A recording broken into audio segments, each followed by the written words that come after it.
Waziri Mkuu wa Ethiopia Abiy Ahmed amekutana na Rais wa United Arab Emirates Mohammed bin Zayed Al Nahyan katika mji wa Abu Dhabi kujadili kuimarisha ushirikiano wa kimkakati kati ya nchi hizo mbili pamoja na masuala ya usalama wa kikanda.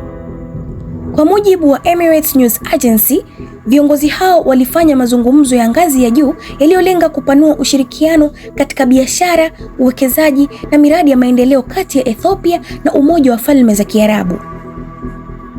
Katika mkutano huo, Abiy Ahmed pia alilaani mashambulizi ya hivi karibuni ya Iran katika eneo hilo, akiyataja kuwa ni ukiukwaji wa mamlaka ya mataifa na sheria za kimataifa.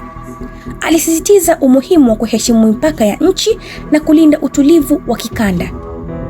Kwa upande wake, Rais Mohammed bin Zayed alitoa pole kwa serikali na wananchi wa Ethiopia kufuatia mafuriko na maporomoko ya ardhi yaliyotokea kusini mwa nchi hiyo na kusababisha vifo na uharibifu wa mali.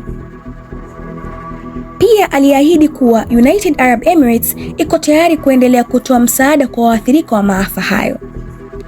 Viongozi hao wawili walikubaliana kuwa ushirikiano wa karibu kati ya nchi zao ni muhimu kwa maendeleo ya kiuchumi na ustawi wa wananchi wao.